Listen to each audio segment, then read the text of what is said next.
Magandang araw mga kaibigan. Bigyan natin ng reaction opinion itong post ng GMA News.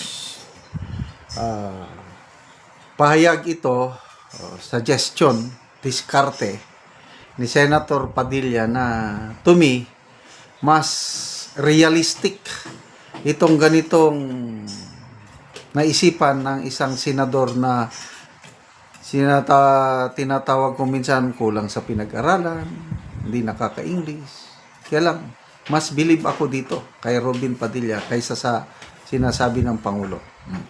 Title, magkaroon din tayo ng ballot train. Hiniling ni Senator Robin Padilla sa pamahalaan na unahin muna ang pagtugon sa problema sa transportasyon tulad ng pagkakaroon ng bullet train bago ang sounding rocket launch sa Cagayan sa susunod na taon. Ito ay kasunod ng anunsyo ni Pangulong Ferdinand Bongbong Marcos Jr.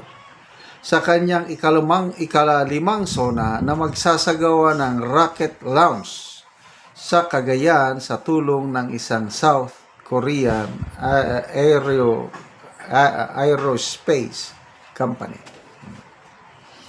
So ano ba ang mas kailangan natin ngayon? Space rocket o dito sa transportasyon na nagkakatraffic tayo? Ako, kanya-kanya tayong pananaw. Dapat unahin muna itong transportation problem na. Kahit doon na lang muna natin sa nasimulan na yung subway. Kahit hindi pa yan ang bullet train. Kahit yung mga ordinaryong train lang.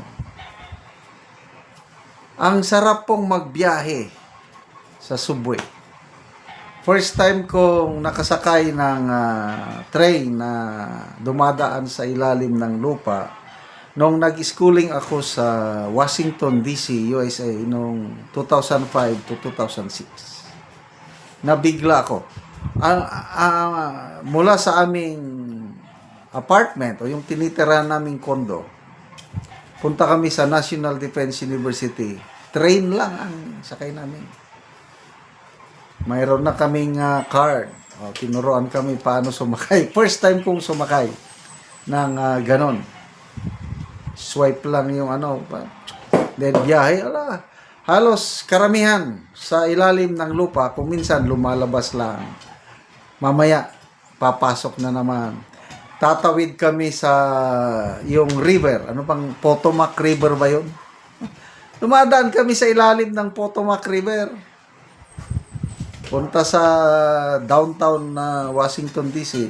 Mamaya, nandun na ako sa National Defense University. Paglabas ko sa ano bang tawag station na yon, konting lakad lang, yun na, eskwelahan na. Then later on, namasyal kami sa New York City.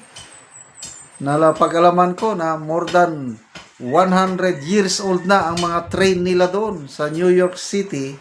And then karamihan dumadaan sa ilalim. Wow! So, kailan tayo magkakaroon ng subway? Mamaya na lang yung bullet train. Subway lang. Nasimulan na ni Tatay Digong eh. Sa totoo lang, yung subway na yan, I think, blueprint pa lang, Marcos Senior Administration na. Naiplano na yan. Master plan. Nung makita ni Tatay Digong, sinimulan niya. So, dapat sana, kung okay lang ang pamamahala ng Marcos Jr., ang initial target niyan is 2028, matatapos na ang subway sa Metro Manila. Na to a point, ipinagmayabang ng ating Pangulo sa isang campaign rally bago mag-election last year. Pinagmayabang, bago matapos ang aking termino, magkakaroon na, matatapos na yung subway. Maalala nyo ba yun? Ang yabang niyang mamaya, sinupalpal siya ng DOTR Secretary Vince Dizon. Sabi ni Vince Dizon, hindi kaya. Sa 2032 pa yan. Sinugundahan ng NEDA or DepDep nga ngayon. No, hindi kaya. Bakit? Kasi ang pondo, flagship project yan eh. Foreign assisted project. May loan. Galing ba ng World Bank, kung saang mga bangko, dapat may counterpart ang Philippine government. Yung counterpart fund ng Philippine government, pinakialaman ni Martin Romualdez, dinala sa flood control. Kaya tuloy, delayed ang ating subway. Nasaan na yung pagmamayabang ng Pangulo? Matatapos ang subway bago ang kanyang termino matapos. Wala na. So anong ibig sabihin ng Pangulo? Marunong lang siyang magsalita. Kailang kulang sa gawa. O ito, rocket space program. Maganda kung tutuusin. Sinimulan yan ni Tatay Digong. 2019. Philippine Space Agency. So ngayon, nag-progress. So sana, ibig sabihin, magaling ang namamahala ng Philippine Space Agency, kaya magla-launch na tayo. Kaya lang, agree ako na sana, unahin mo yung mas nangangailangan dito. Kasi yung space program, long-term investment yan. Hindi pa natin ngayon mararamdaman yung epekto, but later on, mga next generation na ang makikinabang. Ang immediate ngayon is transportation, subway, then kung kaya, bullet train, bakit hindi? Nakasakay na rin ako ng bullet train sa mga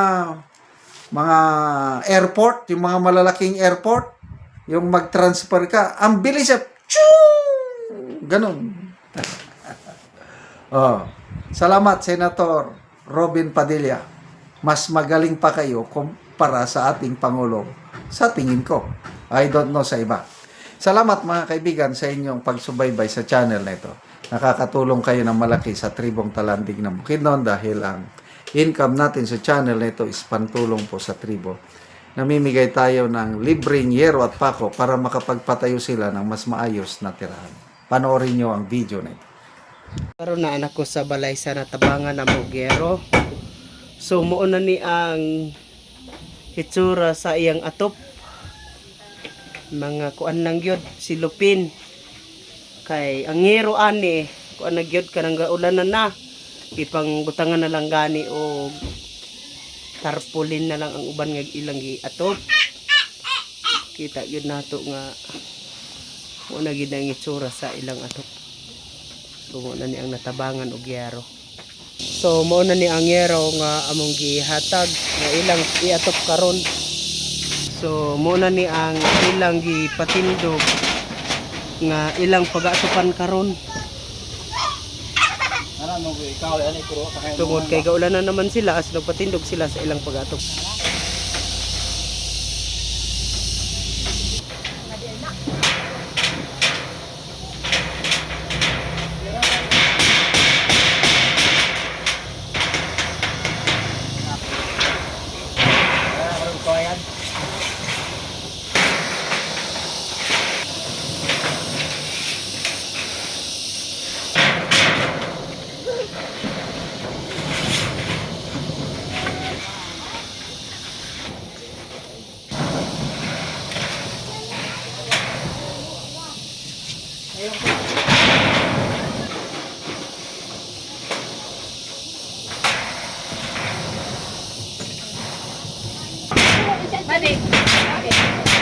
O karon humana gyud sa pag-atop ang among ginatabang nga yero. Salamat sa Ginoo nga na hinabangan niya ani sa nagtabang pud ani. Salamat kayo kay di nami gaulanan kay atong yaging nga kuan nanlupad man gid niya among atop, yaging bagyo ba. Nga. So pasalamat gid mi kay nabag-o na yung among atop. Salamat gid sa nagtabang sa amo, salamat gid kayo. So ang karaan ninyo ante nga gapuy-an karon mga silupin lang ang atop. Oo. So karon bag-o na inyong balay. Kayo. Salamat gid kayo. Wala gid kay mutangan sa akong kalipay nga nakuanan mi. Nangat nga mapadayon imong matabangan, ano dagan pa imong matabangan. Una. Salamat kayo. Salamat kayo.